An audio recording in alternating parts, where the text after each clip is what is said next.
Turk tilini o'rganayotganlar uchun ikkita sertifikat turi bor. Ular qo'lga kiritishi mumkin bo'lgan. Demak, ular haqida ma'lumot berib o'tsangiz. Bugungi kunda turk tilini o'rganayotganlarni bilim darajasini baholash maqsadida O'zbekistonda 2 turdagi sertifikat amalda.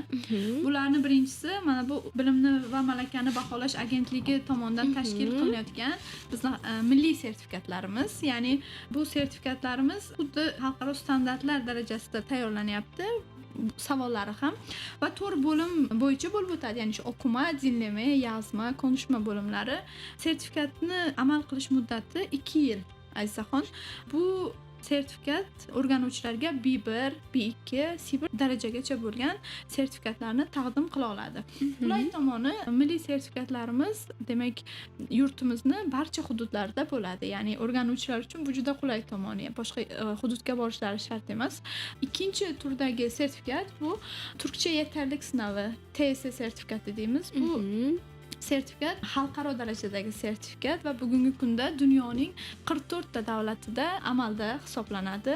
Bu sertifikat faqatgina Toshkent shahrida bo'lib o'tadi. Yaqin yillarda Xorazm va Samarqandda ham tashkil qilinyapti, chunki o'rganuvchilar soni nihoyatda ko'p.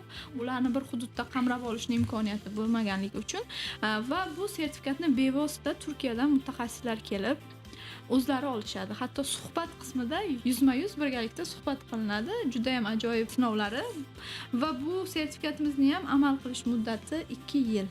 Faqatgina farqli jihati bu sertifikatda B1 daraja olisha olmaydi. Faqatgina B2 va C1 darajalarini beradi sertifikat. Sertifikat mana shunaqa tarzda Turkiyaning o'zidan keladi. Ya'ni buni elektroni yo'q. Shunisi ham ahamiyatga molik. Ya'ni shaxsan buni pochta orqali yuborib, 1 oydan so'ng markazdan borib olasiz. Shu tarzda ikkita sertifikatimiz bor. Ikkalasini ham o'ziga yarasha afzalliklari, baholash shkalasida o'zgarishlari bor.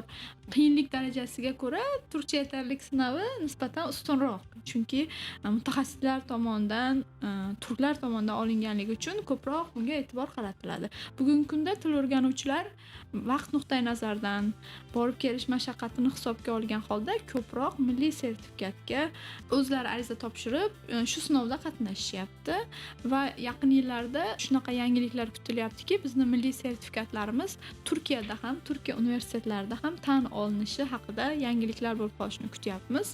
Bu albatta o'sha mutasaddi xodimlarning harakatlariga bog'liq. Agar bu tarzda bo'ladigan bo'lsa, bizning yoshlarimiz Turkiyaga borganda 1 yil vaqtlarini sarflab turk tilini o'rganmasdan, balki shu sertifikatlar bilan o'qishlari mumkin bo'ladi.